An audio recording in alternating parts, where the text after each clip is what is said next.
हमीरपुर जनपद के भरुआ सुमेरपुर में वनिता संस्था के तत्वाधान में विमर्श विपदा के अंतर्गत जरा याद करो कुर्बानी के तहत शिक्षा एवं समाज सेवा के धनी भारत रत्न महामना मदन मोहन मालवीय की जयंती 25 दिसंबर 1861 पर संस्था के अध्यक्ष डॉक्टर भवानी दीन प्रजापति ने श्रद्धासुमन अर्पित करते हुए मदन मोहन मालवीय जी के योगदान को दर्शाया। साथ ही भारत रत्न अटल बिहारी वाजपेयी जी के जन्मोत्सव को मनाते हुए अटल बिहारी वाजपेयी जी के जीवन पर प्रकाश डाला। इस कार्यक्रम में अवधेश कुमार गुप्ता, एडवोकेट अशोक अवस्थी, रमेश चंद्र गुप्ता, सिद्धा प्रजापति, बाबू प्रजापति, प्रेम प्रजापति, अवधेश प्रजापति, अरविंद प्रजापति, राम बाबू दुरिया, ऋतिक सोनी, बरदानी सागर, रिंकू प्रजापति और संतोष प्रजापति, दस्सी और अभिषेक के साथ तमाम लोग मौजूद रहे। बहुत दिनों से एक मिशन को लेकर चल रही थी, उसी के अंतर्गत आज जिस विभूति के चरणों में श्रद्धा सुमन अर्पित करने के लिए एक बैठक आयोजित की गई थी, उनका नाम है महामना मदन मोहन मालवीय। एक विराट व्यक्तित्व के धनी थे, ये किसी परिचय के मोहताज नहीं हैं और एशिया ही नहीं अपितु विश्व में इन्होंने जो 1916 में काशी हिंदू विश्वविद्यालय की स्थापना की, उसका एक अलग महत्व है। एशिया में इतना बड़ा आवासीय विश्वविद्यालय कोई नहीं है, दूसरा विश्व में इसका नंबर है। और साथ ही साथ उसके एक साल पहले, और ये जिंदा रहे 1946 तक, 12 नवंबर, लगभग 85 वर्ष तक ये उम्र रही। ये बहुत ही महत्वपूर्ण व्यक्तित्व के धनी रहे। साधारण परिवार में पैदा हुए। इनके पिता बद्रीनाथ जी और मूना देवी, ये 7 भाई बहन थे, उसमें 5वां इनका नंबर था। लेकिन प्रारंभिक शिक्षा प्राप्त करने के बाद इलाहाबाद विश्वविद्यालय और कलकत्ता विश्वविद्यालय दोनों ही जगह इन्होंने शिक्षा प्राप्त की। और उसके बाद इन्होंने देश के लिए बहुत कुछ काम किया। 4 बार भारतीय राष्ट्रीय कांग्रेस की स्थापना हुई, जब ये उसमें ये अध्यक्ष बने। और साथ ही साथ एक और बड़ा काम किया इन्होंने कि जब ये सबसे चंदा मांग रहे थे, दान मांग रहे थे, तो हैदराबाद गए नवाब के यहाँ। नवाब ने इनको जूता दिया।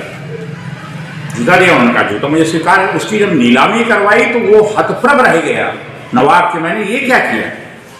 तब वो जो है अपनी गलती उसने मानी और काफ़ी सहयोग किया। और साथ ही साथ आज बनारस हिंदू विश्वविद्यालय किसी परिचय का मोहताज नहीं है। पूरे विश्व के तमाम सारे बच्चे अध्ययनार्थी यहाँ आते हैं, पढ़ते हैं, और इसका एक अपना विराट नाम है। और कालांतर में ये प्रयाग में ही जन्मे और प्रयाग में ही नहीं रहे।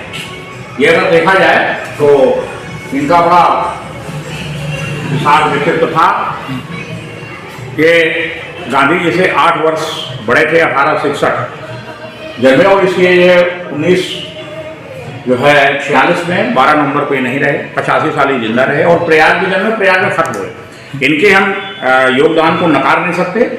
और ये वास्तव में मालवीय जी थे। महामना की उपाधि गांधी जी इनको दिया और ये इनके नाम से जुड़ गई। और आज शिक्षा का जब कभी उल्लेख आता है तो इनका स्मरण होता है। ऐसे महापुरुष को हमारी श्रद्धा सुमन अर्पित करती है संस्था, और हमको याद करते हैं, नमन करते हैं। देखा जा रहा है आज 25 दिसंबर को क्रिसमस डे का बड़ा जो है बोलबाला रहता है अपने यहाँ पर जी, और आपकी संस्था जो है ऐसे महान पुरुषों को याद करती है। इस पर आप क्या कहेंगे? जो बिल्कुल सही कहा आपने, सामयिक प्रश्न है ये, लेकिन मेरा मानना ये है कि जो आज़ादी अथवा देश के विकास के नींव की पत्थर रहे हैं, उनको अवश्य याद करना चाहिए। क्रिसमस डे या बड़ा दिन एक अपना अलग महत्व रखता है कुछ खास वर्ग के लिए, लेकिन इनको नहीं भुलाया जा सकता। आज के दिन एक और व्यक्तित्व का जन्मदिन हुआ था, जो आज बहुत पूरा देश जो है भारतीय जनता पार्टी मना रही है, अटल बिहारी वाजपेयी। उनका भी अच्छा व्यक्तित्व रहा, इसमें कोई दो राय नहीं है। मैं उनको राजनेता के स्थान पर एक बहुत बड़ा साहित्यकार मानता हूँ। उनकी जो किताब है 51 कविताएं, ये बहुत मशहूर किताब है, और उन्होंने लिखा है राजनीति की रफ्तीली राहें।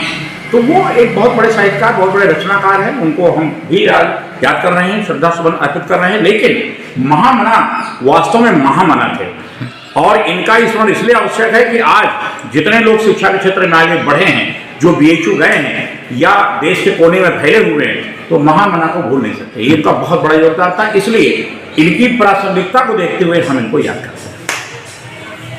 अगर आपको हमारा वीडियो पसंद आया हो तो हमें लाइक करें, सब्सक्राइब करें और ज्यादा से ज्यादा शेयर करें और हाँ, बेल आइकॉन दबाना ना भूलें ताकि हर खबर का अपडेट आप तक पहुंचे तुरंत। आप हमें इंस्टा, ट्विटर और फेसबुक पर भी फॉलो कर सकते हैं।